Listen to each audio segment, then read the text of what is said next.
اللجل اللجل اللجل اللجل اللجل اللجل امام زمانہ امام زمانہ.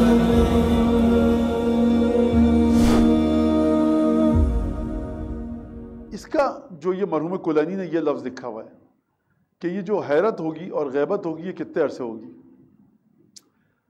اس کی توجہ کی ہے بعض علماء نے، اس کی تفسیر کہ 6 مہینے سے کیا مراد ہے. اس کی مراد یہ ہے کہ جب امام غائب ہوں گے تو لوگ پریشان کہ کہاں چلا گیا، کیسے غائب ہو گئے امام. تو یہ جو سلسلہ رہے گا یہ بعض کے لیے 6 مہینہ، بعض کے لیے 6 دن اور بعض کے لیے 6 مہینہ رہے گا. اس کے بعد وہ حیرت اور پریشانی ان کی ختم ہو جائے گی. صحیح.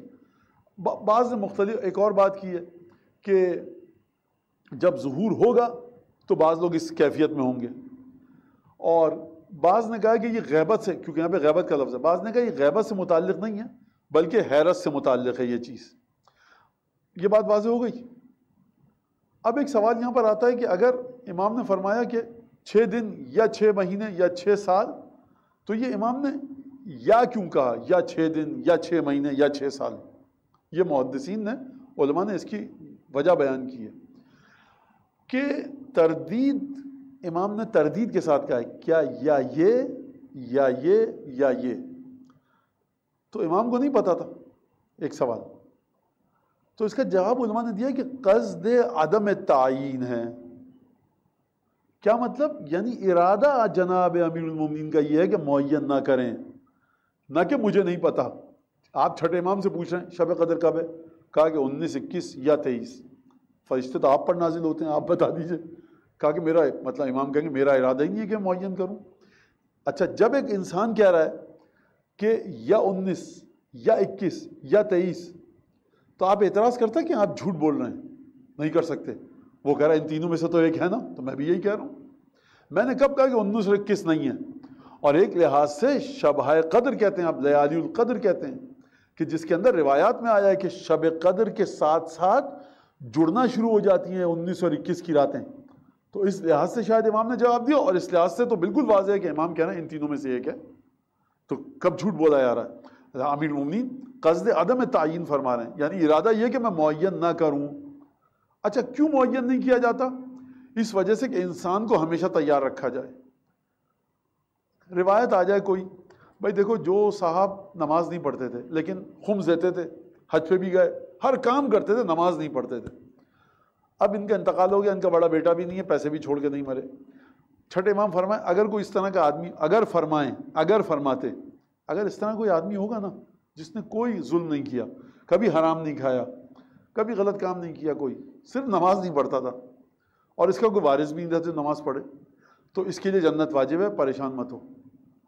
آ سکتی تھی نا روایت ایسی، آ سکتی تھی. کا مطلب کوئی یہ نہیں کہ میں امام کو سکھا رہا ہوں، ممکن تھا، کہہ سکتے تھے امام نے نہیں کہا. اچھا، امام نے نہیں کہا، اس کا مطلب یہ کہ ایسے شخص کی مغفرت نہیں ہوگی، یہ سیدھا جہنم میں جائے گا، یہ بھی نہیں ہے ہمارے پاس. مولانا امام نے واضح کیوں نہیں کیا؟ امام اگر واضح کر دیتے تو قوم بڑے سکون سے بیٹھ جاتی. یہ علماء نے لکھا ہے اپنی کتابوں کہ ائمہ نے بعض دفعہ قصد اور ارادہ اور نیت یہ تھی کہ مومنین کو خوف، ڈر اور امید کے بیچ میں رکھیں، تاکہ مومن اپنے عمل کو زیادہ سے زیادہ بہتری کی طرف لے کے جائے. اگر مومن سے کہہ دیا جائے کہ تم سکون سے بالکل کچھ نہیں، تو مومن اور گہرائی میں گرتا جائے گا گمراہی کی. لہٰذا ائمہ نے خود معین نہیں کیا، اس وجہ سے کہ مومن کے دل میں خوف اور رجا کی کیفیت رہے. پھر اسبق کہتے ہیں کہ میں نے پوچھا ان ھذا لکائن، کیا یہ ہو کر رہے گا آپ کے 12ویں بیٹے کے زمانے میں؟ کہا کہ نعم، بالکل ہوگا، کما انہ مخلوق، جس طرح کہ وہ خلق کیا جا چکا ہے. اب یہاں پر جو محدثین نے کہا ہے، جو شارح ہیں، شرح جنہوں نے کی ہے، کہ اس سے مراد یہ ہے کہ غیبت جس طرح سے حتمی کام ہے، ان ھذا لکائن کا مطلب کیا ہے کہ یہ غیبت ہو کر رہے گی، یہ غیبت حتمی ہے، اس سے کوئی فرار نہیں ہے. کبھی ہو سکتا ہے نا آپ مولا سے کہیں مولا اچھا طوفان آنے والا ہے تھوڑی دیر بعد، امام کہیں ہاں، کہ کوئی رستہ ہے فرار کا؟ امام کہیں ہاں، اپنا تیسرا مال صدقے میں دو اور سجدے میں گر جاؤ اور یہ دعا پڑھو، زلزلہ ٹل جائے گا، ہے نا؟ یہ ہو سکتا ہے. ایک دفعہ امام کہتے کوئی فرار کا راستہ نہیں ہے اس سے، تو غیبت ہو کر رہے گی. ان ھذا لکائن، یہ غیبت ہو کر رہے گی، کوئی دوسری جگہ نہیں ہے. راوی نے پوچھا ان ھذا لکائن، یہ ہوگا؟ امام نے کہا نعم بالکل ہوگا، جس طرح کہ وہ خلق کیا جا چکا ہے۔ کون خلق کیا جا چکا ہے؟ 12واں میرا، بالکل اسی طرح سے ضروری اور حتمی اور لازمی ہے غیبت جس طرح سے میرے بیٹا خلق کیا جا چکا ہے، جس طرح سے ہو چکا ہے یہ، اس طرح سے یہ بھی ہوگا۔ اب یہاں پر سوال یہ کہ امیر المومنین کے زمانے میں امام زمانہ تو خلق نہیں کیے گئے تھے، آپ کہیں عالم غیب میں تھے، وہ معراج پہ دکھایا گیا، یہاں پر بات ہو رہی ہے زمین پر۔ تو جواب اس کا یہ ہے کہ کبھی کبھی آئمہ اور قرآن نے بھی یہ بات کہی ہے، اور عربی زبان میں یہ ہے کہ جو چیز یقینی طور پر ہونی ہو اس کے بارے میں کہا جاتا ہے کہ وہ ہو چکی ہے۔ ٹھیک ہے، کیا چیز؟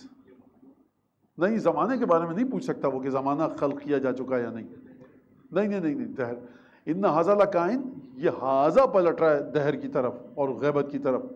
تو امیر المومنین ایک الگ بات بتا رہے ہیں، نعم، یہ بات ختم ہو گئی اب۔ نعم کیا کہ اس نے کہا راوی نے کہ کیا یہ ہو کر رہے گا سب تم من الدہر؟ امام نے کہا نعم، جس طرح کہ وہ خلق کیا جا چکا ہے۔ جب تشبیہ دی جاتی ہے تو تشبیہ پچھلے جملے کے علاوہ کوئی نئی بات ہوتی ہے۔ نہیں، دہر پہ نہیں پلٹ رہا۔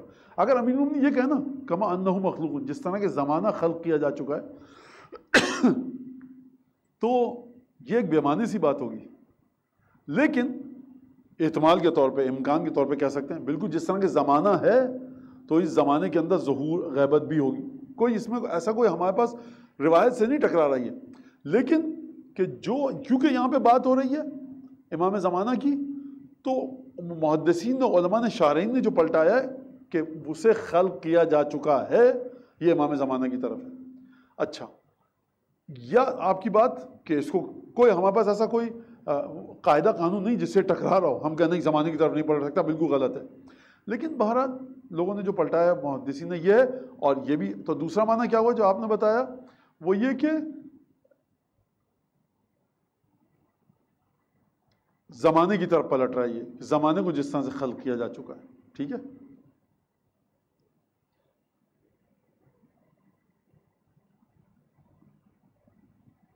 لہذا غیبت ہو کر رہے گی جس طرح سے اس کا وجود بھی 12ویں کا حق ہے۔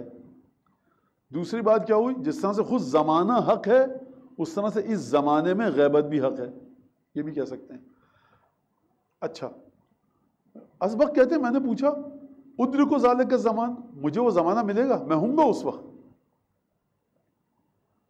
تو امام نے فرمایا ان لکا یا اسبق بہذا الامر، ان لکا، ارے تمہارے لیے کہاں سے ہوگا یہ کام، تم کہاں ہوگے اس وقت؟ یعنی امام کیا فرما رہے ہیں؟ تم نہیں ہوگے۔ اچھا، یہ بھی ایک بڑی عجیب بات ہے کہ اگر ہر بچہ مولا کا بیٹا 10 سال زندہ رہے تو 110 سال تو یہی ہو جائیں گے۔ تو یقیناً اسبق میرے خیال سے یہ نہیں سمجھ رہے تھے، بلکہ ہو سکتا ہے کہ امام کے کوئی کہے کہ امام کے 11 بیٹے ہوں گے 11ویں بیٹے کے سلسلے میں، لیکن روایت جو ہے یہاں پر کہہ رہی ہے کہ الحادی عشر من ولدی، میرا 11واں بیٹا۔ تو اس سے جو سمجھ میں آ رہا ہے کہ امام اپنی 11ویں نسل کی بات کر رہے ہیں، لیکن کوئی کہہ سکتا ہے کہ اسبق یہ سمجھ رہے ہوں کہ آپ کے 18 بیٹے تو ہیں، تو آپ کے 11ویں بیٹے پہ جب امامت پہنچے گی تو کیا میں زندہ رہوں گا؟ یعنی امیر المومنین کے بیٹوں کی بات ہو رہی ہے، کوئی یہ احتمال سوال آ سکتا ہے۔ تو یہ مشکل ہے بہت، کیونکہ اسبق جو ہیں وہ بہت قریبی ساتھی ہیں اور ان کو پتہ ہے کہ امامت کا سلسلہ اور 12، تو مجھے لگتا ہے کہ یہی بات ہے کہ اسبق بھی سمجھ گئے کہ 12واں بیٹا ہوگا 12ویں نسل سے ہوگا، نہ کہ 12واں بیٹا 12ویں نسل سے ہوگا، جس کو ہم کہتے ہیں 12ویں پیڑھی وہ ہوگی، اور کہہ رہے ہیں کہ میں اتنا زندہ رہوں گا کیا؟ سوال کر رہے ہیں امام سے۔ امام نے کہا نہیں۔ اچھا، اب فرمایا کہ جو ساتھ ہوں گے نا، یہ جو میرے 11 بیٹے ہیں، خیار حاذہ الامت، یہ اس امت کے بہترین مخلوق ہیں جو میرے 11 بیٹے ہیں، مع ابرار حاذہ الاطراء، معذرت، یہ جو غیبت کے وقت لوگ ہوں گے نا، مع ابرار حاذہ الاطراء، یہ جو غیبت کے بعد یا میرے بیٹوں کے ساتھ جو رہیں گے وہ اس امت کے بہترین لوگ ہیں کہ جو میری اطرت کے، میرے خاندان کے نیک لوگوں کے ساتھ ہوں گے۔ ابرار کا مطلب کیا ہے؟ نیک۔ اور اس سے مراد کیا لے رہے ہیں امیر المومنین یہاں پر؟ کہ امیر المومنین اپنے 11 بیٹوں کو کہہ رہے ہیں کہ اس امت کے، میرے خاندان کے نیک بیٹے ہیں میرے یہ. آپ کہتے ہیں الائمۃ الابرار، آپ یہ لفظ کہتے ہیں زیارت میں کبھی کبھی، لہٰذا جو ان ائمہ ابرار کے ساتھ ہوں گے وہ بہترین لوگ ہوں گے امت رسول خدا کے، جو ائمہ کے ساتھ ہوں گے. پھر میں نے پوچھا ثم ماذا یکون بعد ذلک، تو جب آپ کے بیٹوں کے ساتھ یہ ہوں گے اور یہ گزر جائے گا وقت تو پھر اس کے بعد کیا ہوگا؟ تو امیر المومنین نے فرمایا ثم یفعل اللہ ما یشاء، اس کے بعد خدا جو چاہے گا وہ کرے گا. فإن له ارادات و غایات و نہایات، 3 لفظ استعمال کیے. بعض نسخوں میں ملتا ہے اسی روایت کے کہ بدعات، ارادات و غایات و نہایات. دوبارہ سے سن لیجئے مولانا نے کیا فرمایا آخری جملہ اس حدیث میں، خدا اس کے بعد جو چاہے گا وہ کرے گا. کیونکہ خدا کے کچھ ارادے ہیں، کچھ غایتیں ہیں، کچھ نہایات ہیں. 3 لفظ استعمال کیے مولانا نے.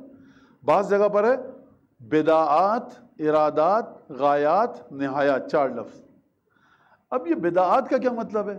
بدعات کا مطلب یہ ہے کہ ہماری گزری بات اصول کافی میں کہ بدع کا عقیدے پہ گزری کہ خداوند تبارک و تعالیٰ ہر لمحے کبھی بھی اپنا کوئی نیا ارادہ ظاہر کر سکتا ہے. تو مولا فرمانا خدا کے یفعل اللہ ما یشاء، جو خدا جو چاہے گا کرے گا. اچھا جو چاہے گا خدا کرے گا یا علی، تو آپ بتا دیجئے نا، 2 ہاتھ اٹھائیے، قنوت پڑھیے، کچھ کیجئے، فرشتہ آپ کو بتا دے کہ کیا ہوگا. تو امام فرمانا فَإِنَّ لَهُ بِدَعَاتٍ يَفْعَلُ اللَّهُ مَا يَشَاءُ، خدا جو چاہے گا کرے گا. آپ کیوں نہیں بتا رہے؟ دیکھیں میں اپنے الفاظ بھی شامل کر رہا ہوں روایت کے اندر سمجھانے کے لیے. آپ کیوں نہیں بتا رہے؟ فَإِنَّ لَهُ بِدَعَاتٍ، خدا کے پاس بدع ہے. میں آج تمہیں بتاؤں تو ضرور میں جو بتاؤں گا، جو مجھے بتایا جائے گا، خدا میری دیوی خبر جو میں تمہیں دوں گا پابند تھوڑی ہے اس بات کا کہ اسی کے مطابق چلے. آج میں تمہیں بتا کے جاؤں میری شہادت کے بعد خدا بدع حاصل ہو اور خدا ایک نیا ارادہ بتائے. آپ کہہ سکتے ہیں تو مولانا جناب امیر کو خدا کی بدع نہیں پتا کہ کیا ہوگی. یہ مسئلہ بدع کے بارے میں ہے کہ خدا کے اس علم میں سے ہے بدع کہ جو خدا کسی کے سامنے ظاہر نہیں کرتا. یہ ایک مسئلہ ہے عقیدہ بدع میں. اور امام سجاد کا بھی یہ قول موجود ہے ہمارے پاس کہ قیامت تک جو واقعات ہو رہے تھے میں تمہیں بتاتا لولا البدع، اگر بدع نہ ہوتی تو میں تمہیں بتاتا کہ کیا چیز ہمیں بتا دی گئی ہے.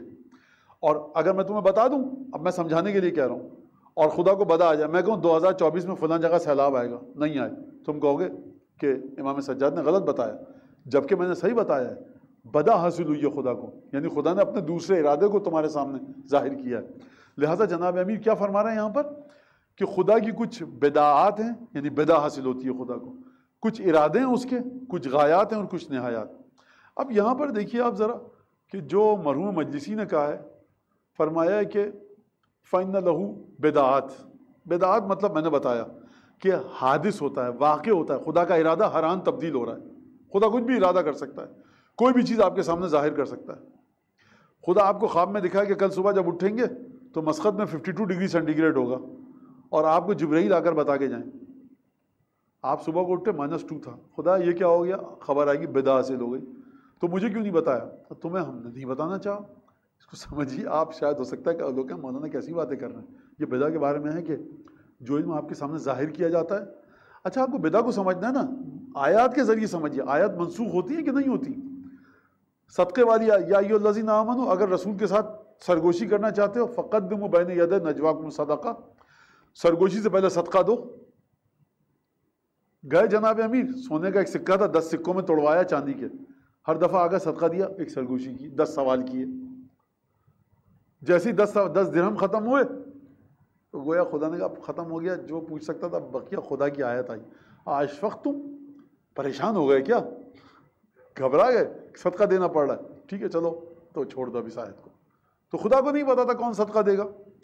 سب سے بہترین مثال بدع کی آیات کا منسوخ ہونا ہے. اچھا اللہ مجلسی کیا فرما رہے ہیں؟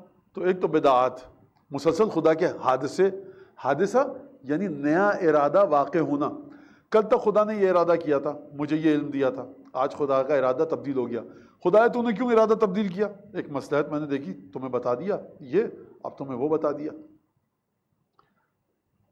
جناب امیر کیا فرما رہے ہیں آپ دیکھیے، یفعل اللہ ما یشاء، خدا جو چاہے گا کرے گا، کیونکہ خدا کے پاس بدع ہے. یعنی یہاں پر واضح کوئی چیز نہیں ہے آپ کے سامنے کہ آپ کا یہ ضرور ہو کر رہے گا. علماء نے فرمایا کہ 3 علامتیں ہیں جو حتمی ہیں: خروج سفیانی، سہ آسمانی، نزول عیسیٰ اور دجال. یہ تین چیزیں ہیں کہ جو یقیناً ہوں گی. کسی بھی چیز میں بدا حاصل ہو سکتی ہے خدا کو، اور جب بدا حاصل ہو گئی اب آپ پڑھ رہے ہیں کہ یہ علامت تھی، آپ اس علامت کا انتظار کر رہے ہیں، وہ علامت نہیں آئی. کیسے نہیں آئی؟ کیوں نہیں آئی؟ خدا کو بدا حاصل ہو گئی. لہٰذا جناب امیر یہ نہیں فرما رہے کہ قیامت سے پہلے یہ ہوگا، 2023 میں یہ ہوگا، 2024 میں یہ ہوگا، 25 میں یہ ہوگا. وہ کہہ رہے ہیں یفعل اللہ ما یشاء. تو یہ علی بتا کیوں نہیں رہے تفصیل سے؟ آپ اسبق ابن نباتہ بڑا نزدیک کے شاگرد ہے. فرمایا اس مولا فرمائیں گے اس جملے میں جواب موجود ہے، یفعل اللہ ما یشاء، خدا جو چاہتا ہے کرتا ہے. تو خدا کی مشیت آپ کے پاس ہے نا، تو بتا دیجیے سمجھتے ہیں آپ؟ نہیں، کیونکہ فَإِنَّ لَهُ بِدَعَاتٍ، خدا اپنے ارادوں کو مسلسل بدلتا ہے. اور یہ ایک بڑا عجیب مسئلہ ہے کہ ائمہ معصومین رسول خدا ان کو وہ علم نہیں بتایا جاتا جو علم مخصوص ہے ذات الہی سے بدا کے سلسلے میں. فَإِنَّ لَهُ ارادات فَإِنَّ لَهُ بِدَعَات وَإِرادات، یعنی خداوند تبارک و تعالیٰ کی جانب سے وہ چیزیں ظاہر ہوتی ہیں کہ جو غیبت ہوگی 1400 سال کی، 14,000 سال کی، 1,00,000 سال تک غیبت رہے گی. میں تمہیں کیسے بتاؤں؟ جناب امیر گویا فرما رہے ہیں میں تمہیں کیسے بتاؤں، کیونکہ غیبت کے امتداد میں غیبت جب چل رہی ہوگی تو خدا کے مختلف ارادے ظاہر ہو سکتے ہیں جن کو خدا نے اپنے پاس رکھا ہوا ہے، ہم کو بھی نہیں بتایا ہے. یہاں پہ کوئی شاید گھر میں بیٹھا بعد میں سنے کیسے امیر مومنین. آپ امیر مومنین کے علم کے بارے میں اپنی رائے کے ذریعے گفتگو مت کیجئے، خود جناب امیر سے پوچھئے، خدا سے خود پوچھئے. اس بات کو خوب توجہ کے ساتھ سنیے گا. لہٰذا میں نہیں بتا سکتا تم کو. یفعل اللہ ما یشاء، خدا جو چاہے گا انجام دے گا. غیبت کے تو 14,000 سال، 1400 سال، 2000 سال تک چلے گی. اس کی بدعات ہیں اور اس کے ارادے کن چیزوں کو اظہار کرتا ہے خدا، کن چیزوں کو چھپا لیتا ہے، کن چیزوں کو غیبت میں رکھتا ہے پردے میں، کن چیزوں کو سامنے لے آتا ہے. یہ اس کا ارادہ ہم نہیں کہہ سکتے. جناب امیر کی طرف سے میں یہ علامہ مجلسی نے تشریح کی ہے اس طرح کی. وغایات، غایت کس کو کہتے ہیں؟ آپ نے لکڑی اٹھائی اور آپ نے کرسی بنانی ہے. آپ کو اس لکڑیوں کو ٹھوک پیٹ جو رہے ہیں، گوند لگا رہے ہیں، آپ کیلے لگا رہے ہیں. کیوں لگا رہے ہیں؟ کیونکہ آپ کو کرسی بنانی ہے. غایت یعنی وہ فائدے جو آپ کو اس لکڑی کے ذریعے حاصل ہوں گے. خدا کیا فائدے اٹھانا چاہتا ہے؟ البتہ یہاں سن لیجئے، خدا فائدہ نہیں اٹھاتا، ہم انسان فائدہ اٹھاتے ہیں. یہ لفظ اب ہمارے پاس ان الفاظ کے علاوہ کوئی لفظ نہیں ہے. اگر اس کو بہتر طریقے سے ہم بتائیں تو خدا کیا کام لینا چاہتا ہے اپنی مشیت کے لیے کچھ واقعات سے. ہمیں بتایا گیا کہ ہم یہ کام کریں گے، اس کے ذریعے ہم یہ واقعہ، اس کے ذریعے ہمیں یہ نتیجہ ملے گا. کل خدا نے جو خدا نتیجہ لینا چاہتا تھا وہ خدا نے کسی اور چیز کے ذریعے نتیجہ لے لیا. والنہایات یعنی کیا مطلب؟ یعنی خدا جس آخری نقطے تک غیبت کو پہنچانا چاہتا ہے، خدا کس طرح سے اس غیبت کے آخری نقطے تک غیبت کو پہنچانا چاہتا ہے جس کے بعد ظہور ہو جائے، یہ خدا کے علم ہے. لہٰذا آسان الفاظ میں اس کو آپ آسان کر دوں. بالکل غیبت چل رہی ہے، اس کو کہتے ہیں امتداد. ٹھیک ہے، ایک سڑک جا رہی ہے نا 5 کلومیٹر لمبی، عربی فارسی میں کہیں گے اس سڑک کے امتداد میں جو کھچی ہوئی ہے سڑک ہے وہاں تک، یہ غیبت کھچی ہوئی ہے 1400 سال تک. تو اب خدا کے بدا بھی ظاہر ہوگا، ارادے بھی ظاہر ہوں گے، حادثے بھی ظاہر ہوں گے. اگر ہو سکتا ہے تم لوگ زبردست طریقے سے توسل کرو اور مومنین 99% زیارت عاشورہ پڑھنے لگ جائیں اس طریقے کے ساتھ، خاص اور گریے کے ساتھ توسل، خدا امام حسین کے وجود کو دیکھتے ہوئے رحم کر دے، کہ بھائی 14 لاکھ سال بعد ظہور ہونا تھا، چلو ہم 4 لاکھ سال بعد ظہور کر دیں گے. تو ہمیں تو نہیں پتہ اس بات کا. ہم نہیں کہہ سکتے کہ تم لوگ کس طرح سے رہو گے. حضرت موسیٰ جو نجات ملنی تھی بنی اسرائیل کو وہ 40 سال بعد ملنی تھی، لیکن بنی اسرائیل پر ایسے ظلم ہوئے کہ وہ اتنا گڑ گڑائے روئے کہ وہ جو نجات دینے والا تھا وہ حضرت موسیٰ کی صورت میں 40 برس پہلے آ گیا. لہٰذا بہت زیادہ ڈیپینڈ کرتا ہے دعا پر. بہت باریک بات ہے، ایک غلط چیز میں فکر آپ تک منتقل نہ کر دوں. کہا جاتا ہے کہ آپ کو ہوائی جہاز اڑانا آتا ہے؟ نہیں. آپ کو توپ چلانی آتی ہے؟ نہیں. آپ کو ایٹم بم بنانا آتا ہے؟ نہیں. اب آپ کی وجہ سے ظہور رکا ہوا ہے. یعنی امام زمانہ کو پائلٹ چاہیے، توپ چلانی آیا آپ کو. ظہور ایک طرح سے کہہ سکتے ہیں کہ منسلک ہے حضرت موسیٰ والی مثال سے، ایک طرح سے کہہ سکتے ہیں. میں نہیں کہہ رہا مکمل، لیکن منسلک ہے کہ میں MBA کی ڈگری لوں جا کے امریکہ سے اور قوم کے سارے بچے بہترین پڑھ لکھ جائیں تو کل ظہور ہو جائے گا.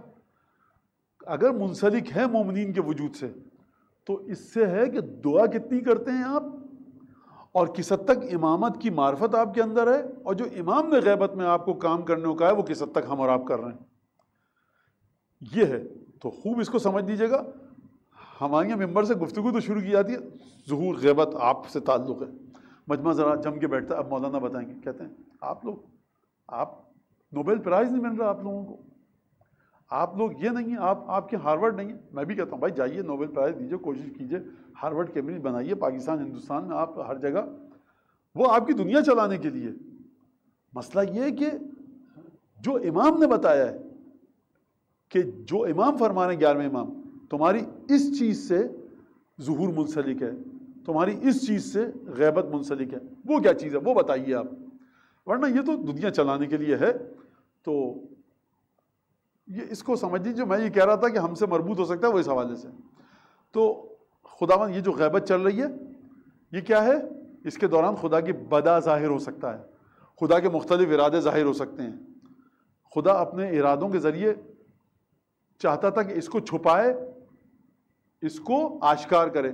مثلا آپ کو پتہ لگتا کہ ظہور سے پہلے یہ چیز سامنے آئے گی. مثلا کہا جاتا ہے پاکستان میں بہت زیادہ, انڈیا میں, کہ عورتیں زین پر بیٹھیں گی, اس سے کہتے ہیں کہ موٹر سائیکل اس سے مراد ہے. یا عورتیں اپنے بالوں کو گوندیں گی, جوڑا بنائیں گی. تو بیچاری جو خواتین تھیں وہ جوڑا بنانے والی, ان کو خوف آتا ہے کہ یہ مطلب کیا ہو جائے گا جوڑا, جیسے بہت فسق و فجور کا کام ہے. نہیں, بعض لحاظ سے گناہ ہے جوڑا بنانا, بعض لحاظ سے گناہ نہیں ہے. تو یہ اب آپ اس علامت کو لے کے بیٹھے ہوئے ہیں کہ کب عورتیں زین پر بیٹھیں گی. خدا نے ارادہ کیا, ذہن بشر کو موڑ دیا کہ خواتین نے کہا پوری دنیا کی ہم تو موٹر سائیکل پہ نہیں بیٹھ رہے. اب آپ انتظار کر رہے ہیں اور ہم کہ کب خواتین زین پہ بیٹھیں گی, واقعہ ہی نہیں ہوا. تو اب آپ کیا کہیں گے؟ جناب امیر نے تو بتایا تھا نا کہ 2023 میں عورتیں موٹر سائیکل پر بیٹھیں گی, اور خدا نے ارادہ یہ کر لیا اپنی بدا کی وجہ سے کہ موٹر سائیکل پر میں نہیں بیٹھنے کی اجازت دے رہا. خدا کہہ رہا ہے مشیت نے حکم شرعی کی بات نہیں ہے, مشیت یعنی مشیت کہ جو خدا انٹروین کرتا ہے, بائی پاس کر کے خدا کی مشیت آتی ہے اور چیزوں کو بدل دیتا ہے. خدا نے وہ کر دیا, پھر آپ کیا کریں گے؟ تو اس بات کا مطلب یہ ہے. اور آگے جائیں گے ہم تو یہ سب علامتیں وغیرہ, ان سب کے اندر انسان اپنے آپ کو دیکھے جو امام نے کہا ہے اور اس کے مطابق چلے. آگے روایت آئے گی ایک, تو یہ یہاں پر روایات ختم ہو گئی. یہاں پر ایک اور لفظ ہے, اچھا لفظ ہے جو محدثین نے استعمال کیا, تقدیرات مجددہ و ارادات حادثہ. کیا مطلب تقدیرات مجددہ؟ تقدیر کس کو کہتے ہیں؟ تقدیر کہتے ہیں جو قیاس کرتے ہیں نا, آپ جاتے ہیں ٹیلر کے پاس, کہتا قیاس, ناپ لیتا ہے. تقدیر یعنی ناپ لینا. میں کہوں بھائی آپ یہاں پر کارپیٹ بچھانا ہے, آپ کہیں اچھا مولانا میں ناپ لیتا ہوں, یہ تقدیر کر رہے ہیں آپ, ٹھیک ہے.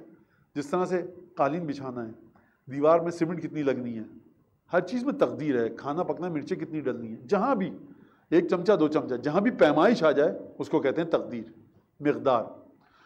تو خدا جو مقدار چیزوں کی رکھ رہا ہے نا وہ مجددتاً ہے.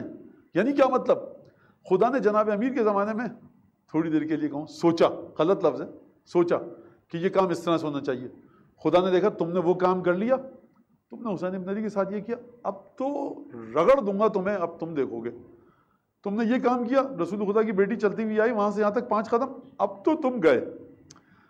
اچھا پھر آپ کو احساس ہوا, آپ نے ماتم کیا, گریہ کیا, امام حسین پر زیارت پڑھی, حرام حلال واجب, دعا, استغفار, امام زمانہ سے توسل. خدا نے کہا ہاں چلو کچھ زخم بھرا تو اب جلدی ہو جائے گا کام. تو یہ کیا کسے کہتے ہیں؟ تقدیرات مجددہ. مختلف مرحلوں پر نئے نئے خدا کے اندازے, غلط لفظ ہے سمجھانے کے لیے کہہ رہا ہوں, پیمائش, میجرمنٹ آ رہا ہے. وہ خدا کے علم میں ہے سب کچھ. خدا کہہ رہا ہے جب تم یہ کام کرو گے میں دوں گا. دیکھیے مثال, 100 میں سے 33 نمبر ٹیچر دیتا ہے, 100 میں سے 80 نمبر ٹیچر دیتا ہے, 100 میں سے 99 نمبر ٹیچر دیتا ہے. وہ جو قلم ہے قاضی کا, وہ کہتا ہے پھانسی پہ چڑھا دو, قلم توڑ دیتا ہے. کبھی کہتا ہے کہ ملزم کو آزاد, وہی قلم ہوتا ہے لکھ رہا ہوتا ہے. وہ کب لکھتا ہے؟ وکیل صاحب نے مقدمہ کیسے لڑا, دلائل کیا ہے. ٹیچر کہتا ہے سر وہ آپ کے پاس تو پین تھا, ذرا سا ہلا دیجیے آپ، 100 میں سے 80 کر دیجیے، اس میں کیا ہے؟ ٹیچر کہتا ہے بھائی میں آپ کے پرچے کو دیکھ کے مجھے 80 لکھنا آتا ہے، مجھے 100 لکھنا بھی آتا ہے۔ خدا کہہ رہا ہے مجھے یہ بھی آتا ہے کہ میں مثال دے رہا ہوں کہ کب خواتین یہ کام کریں، اور مجھے یہ بھی اختیار ہے کہ میں ان کے ذہن کو تبدیل کروں اس طرح سے کہ یہ وہ کام ہی نہ کریں۔ اب یہ کیسے ہوگا؟ یہ ایک بڑی لمبی چوڑی بحث ہے۔ ہم کو نہیں پتا کہ امام حسین علیہ السلام اور ائمہ کی زیارت کی طرف جو ہماری توجہ گئی ہے اس جنریشن کی، پہلے ایسا نہیں تھی، نہیں کچھ نہیں پتا کہ ہم جیسے 10 کروڑ آدمی اور چلے جائیں، 1820 میں جو زیارت ہوئی تھی فرض کیجئے، اس کا 1 دہم بھی ہم لوگ نہیں کر پا رہے ہیں، پورا مجمع مل کے کروڑوں کا، ہمیں نہیں پتا کچھ۔ اور ہو سکتا ہے کہ خدا کہ اتنے لوگ آ رہے ہیں، تم پیسہ خرچ کر کے آ رہے ہو تو ہم چلو تمہیں یہ تحفہ دے دیں گے، ہو سکتا ہے کہ کچھ چھین لے دے دیں۔ یہ ایک بڑا مسئلہ ہے، خدا کی مشیت ہے۔ لہٰذا آپ کے مولانا آپ زیارت کو ایسا کہہ رہے ہیں، ہماری نمازوں کو، اگر یہ سب اتنا آسان ہوتا نا تو ائمہ کی عبادتیں مجھ سے آپ سے اچھی تھیں۔ ہر رات کو چھٹے امام، 5ویں امام، 8ویں، 10ویں، 11ویں، 12ویں سجدے میں جا رہے ہیں، گریا کر رہے ہیں، کیچڑ بن جاتی تھی وہ سجدگاہ وہاں پر، اتنا گریا کر رہے ہیں۔ چہرے کس بات کا گریا ہے بھائی؟ کیونکہ فَإِنَّ لَهُ بِدْعَاتٌ وَإِرَادَاتٌ وَغَایَاتٌ وَنِہَایَات،